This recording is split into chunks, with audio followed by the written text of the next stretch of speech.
الحمد لله رب العالمين والصلاة والسلام على سيد الأنبياء والمرسلين وعلى آله الطيبين الطاهرين ومن اتبعهم بإحسان إلى يوم الدين. قال الله تبارك وتعالى في القرآن المجيد: وسيجنبها الأتقى الذي يؤتي ماله يتزكى وما لأحد عنده من نعمة تجزى إلا ابتغاء وجه ربه الأعلى ولسوف يرضى. وقال النبي صلى الله تعالى عليه وسلم: ما نفعني مال قط ما نفعني مال أبي بكر. صدق الله العظيم وصدق رسوله النبي الأمين المتين المبين الكريم ونحن على ذلك لمن الشاهدين والشاكرين والحمد لله رب العالمين. پروانے کو چراغ ہے، بلبل کو پھول بس، صدیق کے لیے ہے خدا کا رسول بس.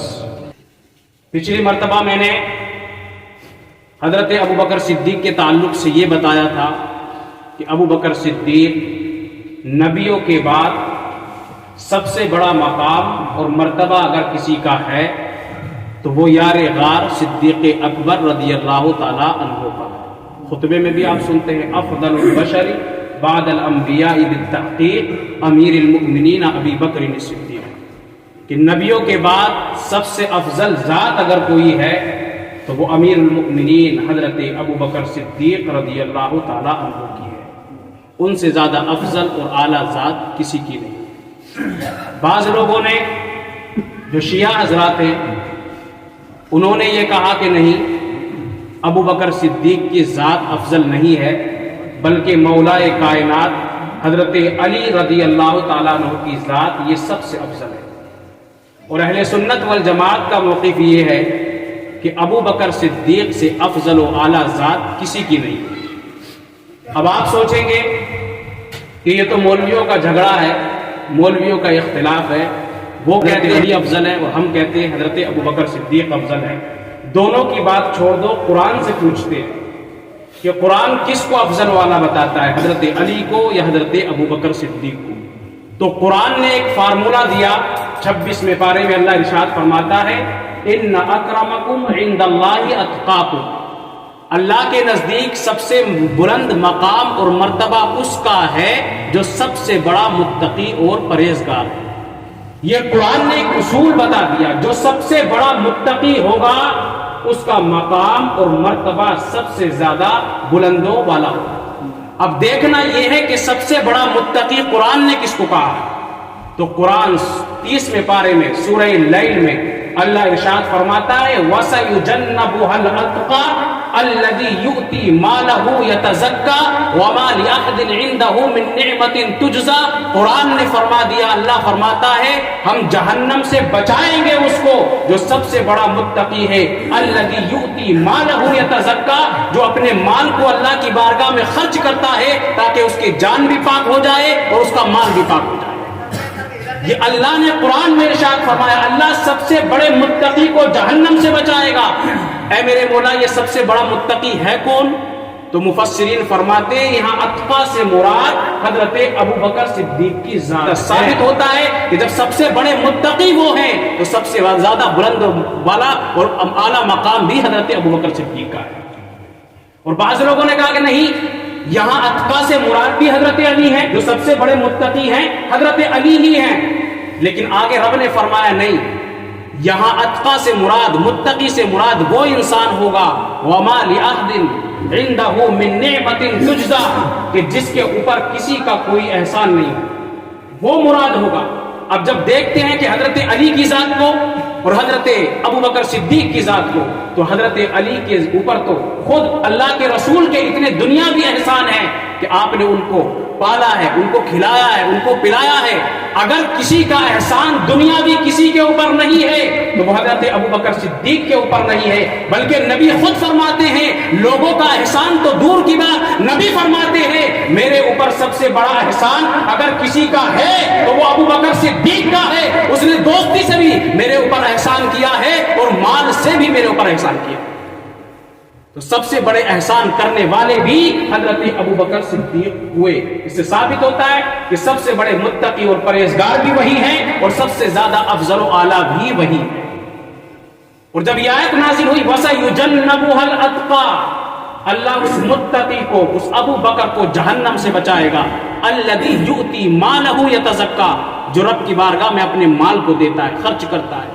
اور اس کا شان نزول آپ پڑھیں گے تو مفسرین فرماتے ہیں کہ جب حضرت ابو بکر صدیق مکے کے اندر ایمان لے کر کے آئے، دوسرے لوگ بھی ایمان لے کر کے آئے. ان میں حضرت بلال رضی اللہ تعالی عنہ کی ذات بھی تھی، حضرت عامر بن فہیرہ بھی تھے اور دیگر لوگ بھی تھے. یہ غلام تھے لوگوں کے پاس میں. اور جب یہ اسلام میں داخل ہو گئے تو ان کے آقاؤں نے انہیں طرح طرح سے عذاب دینے شروع کر دیے. بلکہ حضرت بلال کو تو اتنے عذاب دیتے تھے کہ روایت میں آتا ہے، حدیث پاک میں آتا ہے کہ حضرت بلال کو ان کا جو آقا تھا امیہ بن خلف، ان کو ننگا کر کے گرم ریت پر لٹاتا تھا، گرم پتھروں پر لٹاتا تھا، یہاں تک کہ حضرت بلال کی چربی جسم سے پگھلنے لگتی تھی. حضرت ابو بکر صدیق نے جب یہ دیکھا کہ ایمان لانے کی وجہ سے بلال کو اتنے عذاب دیے جاتے ہیں، انہیں گرم پتھروں پر لٹایا جاتا ہے، ان کی چربی پگھل جاتی ہے، اور سینے پر بڑے بڑے پتھر رکھ کر کے امیہ بن خلف کہتا تھا اے بلال ابھی بھی اسلام سے پھر جاؤ، ابھی بھی دین سے پھر جاؤ، تمہاری جان بھی بخش دی جائے گی، تمہیں آزاد بھی کر دیا جائے گا.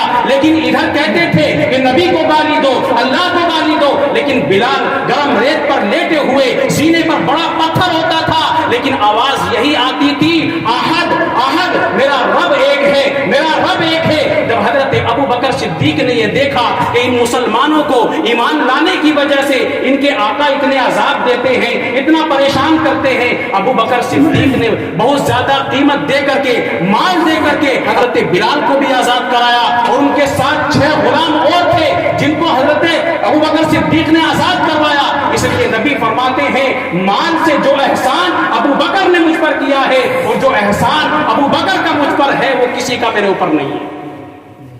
اور آگے یہ بھی فرماتے ہیں کہ اگر کسی نے احسان کیا ہے نا اسلام پر تو ہم نے اس کا بدلہ دے دیا ہے، لیکن ابو بکر کا جو احسان ہے اس کا بدلہ قیامت کے دن رب انہیں دے گا.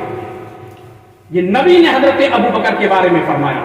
اور جب اتنا مال دے کر کے، اتنی قیمت دے کر کے جب آزاد کرایا حضرت بلال رضی اللہ تعالیٰ عنہ کو حضرت ابو بکر صدیق نے، تو لوگوں نے پھر تہمت لگانی شروع کر دی کہ کیسے کوئی انسان اتنا پیسہ دے کر کے ان غلاموں کو آزاد کرا سکتا ہے. ہو سکتا ہے ان غلاموں کا کوئی نہ کوئی احسان ابو بکر پر ہوگا، وہ احسان انہوں نے چکایا ہے، وہ بدلہ انہوں نے چکایا ہے. اس طریقے کی تہمتیں، اس طریقے کی باتیں جب اڑائی حضرت ابو بکر صدیق کے بارے میں، جواب ابو بکر نے نہیں دیا، ابو بکر کی طرف سے جواب اللہ نے قرآن پاک کے اندر دیا. اللہ فرماتا ہے وَمَا لِأَحَدٍ عِندَهُ مِن نِعْمَةٍ تُجْزَىٰ، اے کفار مکہ سن لو، یہ جو ابو بکر نے مال دیا ہے یہ کوئی احسان نہیں چکایا ہے. ان غلاموں کا ابو بکر پر کوئی احسان نہیں تھا. إِلَّا ابْتِغَاءَ وَجْهِ رَبِّهِ الْأَعْلَىٰ، یہ جو مال اس نے خرچ کیا ہے یہ اس لیے خرچ کیا ہے تاکہ ابو بکر سے اس کا رب راضی ہو جائے. اور آگے رب نے دلیل بھی دے دی وَلَسَوْفَ يَرْضَىٰ، اے ابو بکر تم نے ہماری رضا کے لیے یہ مال دیا ہے، ان قریب تمہارا رب تم سے راضی ہو جائے. یہ قرآن میں ابو بکر کے بارے میں اللہ نے ارشاد فرمایا. اور آج دیکھیں ان کی رضا کی دلیل دیکھیں، اللہ کے رسول بھی ان سے راضی اور اللہ بھی ان سے راضی. اور رسول تو اتنے راضی ہیں، حضرت احمد بن حنبل کی حدیث ہے، ایک شخص آتا ہے اور آ کر کے کہتا ہے حضرت امام زین العابدین سے ذرا یہ بتاؤ کہ حضرت ابو بکر اور حضرت عمر کا اللہ کے رسول کی بارگاہ میں کیا مقام اور مرتبہ تھا.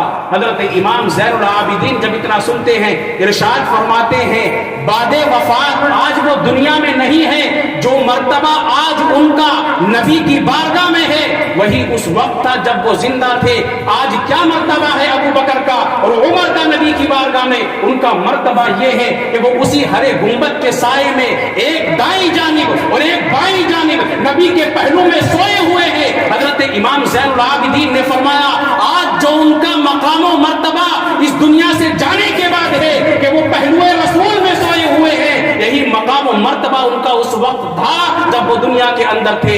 ایک نبی کا دایاں بازو تھا اور ایک نبی کا بایاں بازو تھا، اور آج بھی ان کا مقام و مرتبہ یہی ہے کہ وہ پہلوئے رسول میں سوئے ہوئے ہیں، اور جب ہم دیوانے نبی کی زیارت کرنے کے لیے جاتے ہیں، اس روضہ رسول کو دیکھتے ہیں، اس سبز گنبد کو دیکھتے ہیں، تو خالی ہمارے ذہن میں نبی کا خیال نہیں آتا ہے، بلکہ ابو بکر کا خیال بھی آتا ہے، حضرت عمر کا خیال بھی آتا ہے۔ اور جب سلام کرتے ہیں، حاجی جب حج کرنے کے لیے جاتے ہیں، عمرہ کرنے کے لیے جاتے ہیں، اور نبی کی بارگاہ میں جب سلام کرتے ہیں تو اس طریقے سے سلام کرتے ہیں، الصلاۃ والسلام علیک یا رسول اللہ، الصلاۃ والسلام علیک یا خلیفۃ رسول اللہ، الصلاۃ والسلام علیک یا امیر المؤمنین۔ ابو بکر کو بھی سلام کرتے ہیں، عمر کو بھی سلام کرتے ہیں، نبی کو بھی سلام کرتے ہیں۔ آج ان کا مقام و مرتبہ اتنا ہے کہ وہ پہلوئے رسول میں سوئے ہوئے ہیں، اور جب اعلیٰ حضرت نے ان کا یہ مقام و مرتبہ دیکھا، ارشاد فرماتے ہیں بھینی سہانی صبحوں میں ٹھنڈک جگر کی ہے، کلیاں کھلی دلوں کی ہوا یہ کدھر کی ہے، اور محبوب رب عرش ہے اس سبز قبے میں، پہلو میں جلوہ گاہ عتیق عمر کی ہے۔ یہ مقام اور مرتبہ ملا کیسے انہیں؟ اپنی جان کی قربانی دینے سے اور اپنے مال کی قربانی دینے سے۔ اس لیے کہ جس دن ایمان ابو بکر لائے اس وقت کوئی مسلمان نہیں تھا، چاہتے تو جان کا خوف بھی تھا کہ پہل کر رہا ہوں، لیکن جان کا کوئی خوف نہیں کیا، جان بھی قربان۔ اور جس دن ایمان لائے، آپ کی بیٹی حضرت ام المؤمنین سیدہ عائشہ فرماتی ہیں کہ ان ابا بکر اسلم یوم اسلم وله 40,000 دینار فانفقها على رسول اللہ صلی اللہ تعالی علیہ وسلم۔ حضرت ام المؤمنین عائشہ صدیقہ فرماتی ہے کہ میرے والد گرامی جس دن ایمان لائے تھے، جس دن پہلے دن ایمان لائے، نبی کے ہاتھ میں جب ہاتھ دیا 40,000 دینار گھر کے اندر رکھے تھے، جیسے ہی ایمان لائے ان 40,000 دینار کو حضرت ابو بکر صدیق نے اللہ کے رسول کی بارگاہ میں خرچ کیا۔ تو مال سے بھی احسان کیا اور اپنی جان سے بھی احسان کیا۔ اللہ کے رسول فرماتے ہیں ما نفعنی مال قط ما نفعنی مال ابی بکر، کسی کے مال نے مجھے اتنا فائدہ نہیں پہنچایا جتنا فائدہ مجھے ابو بکر کے مال نے پہنچایا۔ آج ہماری اگر کوئی تعریف کر دے نا، ہم اگر پیسے خرچ کر دیں اور کوئی تعریف کر دے تو سوچتے ہیں بلکہ دیتے اسی لیے کہ تعریف ہو جائے، اور یہ تعریف ابو بکر کی کسی عام انسان کے منہ سے نہیں تھی، یہ نبی کے منہ سے تھی۔ کہتے ہیں ما نفعنی مال قط، کبھی کسی مال نے مجھے اتنا فائدہ نہیں دیا، ما نفع ابی بکر، جو ابو بکر کے مال نے مجھے فائدہ دیا۔ اور ابو بکر کا جواب دیکھو، ریاکشن دیکھو، جب نبی نے تعریف کی اور یہ کہا کہ ابو بکر کے مال نے مجھے فائدہ دیا ہے، فبکا ابو بکر، تو ابو بکر رونے لگتے ہیں، آنکھوں سے آنسو جاری ہو جاتے ہیں، عرض کرتے ہیں بارگاہ رسول میں وَهَلْ أَنَا وَمَالِي إِلَّا لَكَ يَا رسول اللہ، اے اللہ کے رسول یہ مال ابو بکر کا کہاں ہے، یہ جان ابو بکر کی کہاں ہے، یہ مال و جان سب آپ کا ہے، ہماری جان بھی آپ کے لیے قربان ہے اور ہمارا مال بھی آپ کے لیے قربان ہے۔ تو ہمیں بھی یہی آرزو ہونی چاہیے، یہی تمنا ہمیں ہونی چاہیے۔ اس لیے تو اقبال نے کہا ہے کو چراغ ہے بلبل کو پھول بس، صدیق کے لیے ہے خدا کا رسول بس۔ نہ مال کی کوئی پرواہ، نہ جان کی کوئی پرواہ، بس پرواہ ہے تو وہ اپنے نبی کریم صلی اللہ تعالی علیہ وسلم کی۔ اور یہ تعریف نبی نے ان کے مال کو خرچ کرنے کی وجہ سے کی، اور کہا کہ جتنے بھی احسان لوگوں نے اسلام پہ کیے ہیں نا، ہم نے سب کے احسان کا بدلہ چکا دیا، لیکن ابو بکر کا احسان ہم نے نہیں چکایا ہے، اس کا احسان کا بدلہ قیامت کے دن رب ابو بکر کو۔ اور نبی فرماتے ہیں بلال کی اتنی اہمیت ہے کہ میرا مؤذن بلال بھی اس کے مال سے خریدا ہوا ہے، اور جس اونٹنی پر میں ہجرت کر کے مکے سے مدینے گیا تھا وہ اونٹنی بھی ابو بکر کے مال سے خریدی ہوئی ہے۔ یہ تعریف نبی نے ان کی۔ آج ہمیں بھی یہی تمنا اور یہی آرزو ہونی چاہیے۔ آج ہم مال کماتے ہیں لیکن اٹھاتے ہوئے ڈرتے ہیں، سوچتے ہیں کہ مولانا کا تو کام ہے بار بار یہ کہنا کہ خرچ کرو۔ ایک بات یاد رکھنا، یہ جو ہم چندے کو کہتے ہیں نا کہ مسجدوں میں لگاؤ، مدرسے میں لگاؤ، اس میں ہمارا کوئی ذاتی فائدہ نہیں ہے، کوئی فائدہ نہیں ہے ہمارا۔ ہمارے مدرسے کے خزانچی صاحب بیٹھے ہوئے ہیں، نزاکت بھائی کے جو بھائی ہیں، یہ خزانچی، یہ کوئی کمیشن نہیں دیتے ہمیں، اور نہ تنخواہ اس بات کی دیتے کہ آپ کو چندہ کرنا ہے۔ ہماری تنخواہ صرف ہمارے پڑھانے کی ہے، کوئی ہمارے اوپر دباؤ کسی طریقے کا نہیں ہے۔ لیکن بار بار جو ہم کہتے ہیں وہ اس لیے کہتے ہیں کہ ہو سکتا ہے آج اگر ہم اپنے مال کو ابو بکر صدیق کی طرح خرچ کر دیں ان مدرسوں میں اور ان مہمان رسول کے لیے جو بچے طالب علم پڑھتے ہیں، تو ہو سکتا ہے کل قیامت کے دن رسول ہمارے مال کی ویسے بھی تعریف کر دے جیسے ابو بکر کے مال کی، اور کہے کہ تیرا مال کتنا اچھا تھا، تو نے اپنے مال کو میرے گھر کے لیے خرچ کیا تھا، تیرا مال کتنا اچھا تھا کہ تو نے اس مال کو میرے گھر میں جو مہمان رسول رہتے تھے ان کے لیے خرچ کیا تھا۔ یہ مال جانے والا ساتھ میں نہیں ہے، جب دنیا سے جاؤ گے تو خالی ہاتھ جاؤ گے، کوئی ایک رتی بھر ایک روپیہ تک لے کر کے نہیں جاؤ گے، بس اس دنیا میں اٹھا دو، خرچ کر دو اللہ اور اس کے رسول کی بارگاہ میں، تاکہ قیامت کے دن ہو سکتا ہے رسول تم سے یہ کہے کہ تیرا مال کتنا اچھا تھا، جس طریقے سے میرے دین پر احسان ابو بکر نے اپنے مال سے کیا تھا، اے میرے غلام آنے والے تو نے بھی اپنے مال سے میرے اوپر احسان یہ کیا ہے کہ میرے مدرسے کو سجایا ہے، مس میں رہنے والے بچوں کو تو نے کھانا کھلایا ہے، اور جب نبی تعریف کریں گے تو اس دن ہم نبی سے یہ کہیں گے کہ یا رسول اللہ ہمیں تعریف کی ضرورت نہیں ہے، ہم بھی وہی کہیں جو ابو بکر نے کہا تھا، وَإِلَّا لَكَ يَا رسول اللہ، اے اللہ کے رسول یہ مال سب آپ کا تو ہے، بس آرزو آج اتنی ہے کہ جب قبر سے اٹھے ہیں تو ڈر لگتا ہے، قبر سے اٹھتے ہوئے حشر کے میدان میں جاتے ہوئے ڈر لگتا ہے، گناہوں کا بوجھ ہمارے اوپر ہے، میزان پر جاتے ہوئے ڈر لگتا ہے، پل صراط پر جاتے ہوئے ڈر لگ رہا ہے، یا رسول اللہ آج تمنا اگر اتنی ہے کہ آپ ہماری شفاعت کر دے اور نبی کی بارگاہ میں ہم یہ کہیں چمک تجھ سے پاتے ہیں سب پانے والے، میرا دل بھی چمکا دے چمکانے والے، اور میں مجرم ہوں آقا مجھے ساتھ لے لو کہ رستے میں ہیں جا بجا کھانے والے، یہ نبی کی بارگاہ میں ہم کہیں، اور نبی ہم سے کہے اب آئی شفاعت کی باری، اب آئی ذرا چین لے میرے گھبرانے والے، اور جب نبی ہماری شفاعت کر دیں اور ہم جنت میں داخل ہو جائیں تو ہم کہیں کہ میرے اعمال کا بدلہ تو جہنم ہی تھا، میں تو جاتا میرے سرکار نے جانے نہ دیا۔ تو اس مال کو ساتھ میں لے کے نہیں جاؤ گے، یہ جو مال تم لگا رہے ہو اس میں تمہارا فائدہ ہے آج دنیا میں بھی اور کل قیامت کے دن بھی تمہیں اس کا فائدہ ہے۔ غزوہ تبوک میں مال نہیں تھا مسلمانوں کے پاس، اللہ کے رسول نے کہا کہ جاؤ مسلمانوں سے جس کے گھر جو ہے لے کر کے آؤ، یہ چندہ کرنا یہ نبی کی سنت ہے۔ مولوی کہتا نا چندے کو سوچتے کہ پتہ نہیں یہ بار بار پیسے کو کیوں کہتے رہتے، نبی نے فرمایا اسلام کو تمہارے مال کی ضرورت ہے، جاؤ جس کے گھر جو ہے جنگ میں جا رہے ہیں، مال و دولت نہیں ہے، اپنے گھر سے جا کر کے جس کے پاس جو مال ہے لے کر کے آؤ۔ حضرت عمر نے دل میں سوچا کہ ابو بکر ایک نمبر پہ رہتے ہیں، نبی کے پیچھے کھڑے ہوتے ہیں، نبی کی بارگاہ میں کھڑے ہوتے ہیں، جہاں دیکھو ایک نمبر پہ رہتے ہیں، لیکن آج مجھے پتا ہے ابو بکر سے زیادہ مال میرے پاس ہے، آج میں اپنے گھر سے اتنا مال لے کر کے آؤں گا کہ آج میرا ایک نمبر آ جائے گا اور ابو بکر کا 2 نمبر ہوگا۔ جاتے ہیں حضرت عمر، اور جانے کے بعد میں اپنے مال کو ترمذی شریف کی حدیث پا کے یہ حضرت عمر جاتے ہیں، اپنے سارے سامان کو سارے مال کو جمع کرتے ہیں اور آدھا آدھا کر کے آدھا گھر چھوڑ دیتے ہیں بچوں کے لیے اور آدھا لے کر کے اللہ کے رسول کی بارگاہ میں حاضر ہوتے ہیں۔ اللہ کے رسول نے ارشاد فرمایا ماذا ابقیت لأہلک یا عمر، اے عمر اپنے گھر والوں کے لیے کیا چھوڑ کر کے آئے ہو؟ حضرت عمر نے کہا مثلہ یا رسول اللہ، اسی کے مثل جو آپ کی بارگاہ میں لے کر کے آیا ہوں اتنا ہی میں گھر چھوڑ کر کے آیا ہوں۔ حضرت عمر یہ سوچ رہے تھے کہ آج تو بڑا مال و دولت میں لے کر کے آیا ہوں، میرے پاس مال ہے، آج میرا ایک نمبر آ جائے گا،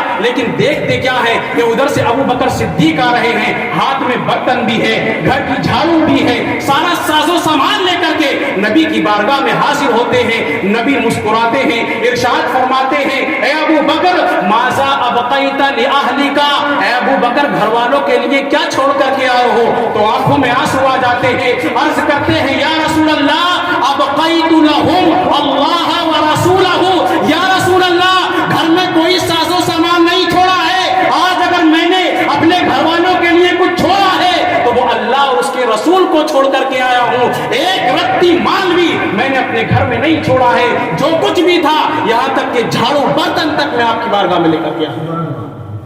یہ جذبہ ان کے اندر تھا۔ عمر کہتے ہیں دل میں سوچ رہے تھے کہ آج ایک نمبر آ جائے گا، اس کے بعد میں کہتے ہیں انا لا اسبقہ الی شیء ابدا، میں کبھی بھی ابو بکر سے آگے نہیں نکل سکتا، کبھی بھی ابو بکر سے آگے، آج بھی مال اگرچہ میرا زیادہ ہے لیکن میں تو آدھا چھوڑ کر کے آیا ہوں، اور ابو بکر تو سب کا سب اٹھا کر کے نبی کی بارگاہ میں لے کر کے آئے ہیں. تو آج تو نمبر ان کا آج بھی ایک یہ مال کی قربانی. دیکھو ساتھ میں کچھ نہیں جائے گا, کچھ بھی نہیں جانے والا ہے. یہ مال جو ہوتا ہے نا, مال یہ فتنے کے علاوہ کچھ نہیں پھیلاتا ہے, فتنوں میں ڈالتا ہے. ہاں وہی مال فتنے میں نہیں ڈالے گا جس کی زکات ادا کرو گے. اپنے مال کی زکات ادا کرو. زکات جب ادا کرتے ہو نا تو جان بھی پاک ہوتی ہے اور مال بھی پاک ہو جاتا ہے. بیمار ہوتے ہیں نا ہاسپٹلوں میں لاکھوں کروڑ روپئے لگا دیتے ہیں, ایسے ہی ضائع ہو جاتا ہے. اللہ تمہاری جان کی بھی حفاظت کرے گا, ہاسپٹل میں دینے کی ضرورت نہیں پڑے گی, مدرسے میں دے دو. وہ رب تمہاری جان کی بھی حفاظت کر لے گا, تمہارے مال کی بھی حفاظت کر لے گا. اللہ کی بارگاہ میں دعا ہے اللہ ہم سب کو عمل کی توفیق عطا فرمائے. السلام علیکم ورحمۃ اللہ وبرکاتہ.